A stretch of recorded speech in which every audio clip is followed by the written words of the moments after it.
शबनम की तलावत जाज़बियत का रेशम हकम थी। तीनों माँ बेटी आगे बढ़कर अखीमूद के करीब होकर बैठ गईं। फिर गुफ्तगू का आगाज निजामुल मुल्क तूसी ने अखीमूद की तरफ देखते हुए किया। अखीमूद, मैं तुम्हें पहले भी बता चुका हूँ कि मैं एक इंतहाई अहम मौजू पर तुमसे गुफ्तगू करने के लिए आया। निजामुल मुल्क रुक गया, इसलिए कि अखीमूद कहना चाहते हैं कि हमें हवेली खाली करना होगी और जो इस शख्स के बाग का ठेका हमें दिया गया है उससे भी महरूम किया जा रहा है। तो यकीन जानिए हमें कोई दुख नहीं होगा। हम सुल्तान के वैसे ही ममनून हैं कि उन्होंने यहाँ हमें पनाह दे रखी है और हम अमर मूसा की जिल्लत और उसकी खूंखारी सहूं वो पहले सुनो तो। फिर निजामुल मुल्क ने समरकंद के वाली शहाबुद्दीन की बगावत खड़ी करने, अरसलान के उसमें हिस्सा न लेने की पादाश में उसके माँ बाप बहन भाई के मारे जाने, समरकंद से निशापुर आने और चौगान के मैदान में जो सुल्तान के साथ गुफ्तगू हुई थी उसकी सारी तफसील कह दी। निजामुल मुल्क से ये सारी तफसील सुनकर अखीमूद, उसकी बीवी सफीना, बेटी जोबा और गरियाद चारों एक दूसरे का मुंह देखते हुए मुस्कुरा रहे थे। फिर गुफ्तगू का आगाज अखीमूद ने किया। निजामुल मुल्क की तरफ देखते हुए वो कह रहा था, खाल पर खर्च कर दें और उसे ना दें तब भी ये हक तलफी है। ख्वाजा बुजुर्ग, क्या ऐसा मुमकिन नहीं वो लश्करगाह में रहने की बजाय यहाँ अपनी हवेली के एक हिस्से में रहे? ये हवेली काफी बड़ी है। इस हवेली से उसके बाप, उसकी माँ, बहन और भाई की यादें वाबस्ता हैं। हमें इस बात का बेहद दुख और सदमा हुआ है कि उसके माँ बाप और बहन भाई को जरूरत है।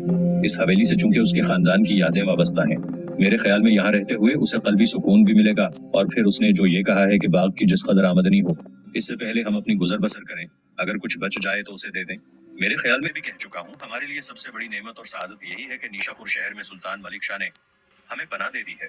वगरना अगर ऐसा ना होता तो अब तक अमर मूसा के हाथों हम जलीलो खार होकर मौत की नींद सो चुके होते या दरबदर की ठोकरें खा रहे होते। अखीमूद रुका। इस दौरान उसकी बीवी सफेना ने निजामुल मुल्क की तरफ देखते हुए कहना शुरू किया। ख्वाजा बुजुर्ग, जो कुछ मेरे शौहर ने कहा है बिल्कुल दुरुस्त है। अगर वो नौजवान अपनी हवेली छोड़कर लश्करगाह में रहे तो ये उसके साथ ज्यादती है। मेरे ख्याल में आप एक बार उससे हमारी मुलाकात करवाएं, वैसे कि आज रात का खाना वो हमारे साथ खाए। मैं चाहती हूँ वो यहाँ कयाम करे, इसलिए कि उसके यहाँ कयाम करने से हम अपने आप को पहले की निस्बत ज्यादा महफूज और पुरअमन ख्याल करेंगे। मेरे ख्याल में आप मेरी बात पर तवज्जो करेंगे। सफाइना के खामोश होने पर उसके शौहर अखीमूद ने निजामुल मुल्क की तरफ देखते हुए कहना शुरू किया। ख्वाजा बुजुर्ग, आप जानते हैं सुल्तान के बड़े बड़े सालार, जिनमें क़य्यमुद्दौला, बदरान, बरसक और ऐसे ही कुछ दूसरे सालार लश्करगाह की तरफ चलते हैं। निजामुल मुल्क के इस फैसले पर अखीमूद के चेहरे पर रौनक ही नहीं आई, बल्कि सफेना, गरियाद, जोबा भी मुस्कुरा दी। फिर अखीमूद को लिंग का आगाज किया। मेरे तीनों मेहरबान साथियों, एक शख्स जो आलम इस्लाम के लिए खतरा बन सकता है, उसका जिक्र मैंने जानबूझकर सुल्तान से नहीं किया और मैं तफसील जानना चाहता था कि वो निशापुर से क्यों निकल भागा। अरसलान की बात काटते हुए क़य्यमुद्दौला बोल उठा। अरसलान मेरे भाई, तुम्हारा इशारा किस शख्स की तरफ है? अरसलान के करने का पाबंद होगा। ये मुआहिदा सिर्फ ज़बानी नहीं था, बल्कि इसको तहरीरी शक्ल दी गई और तीनों ने इस मुआहिदे पर दस्तखत सख्त किए थे और इसकी एक एक नकल अपने पास महफूज कर ली थी।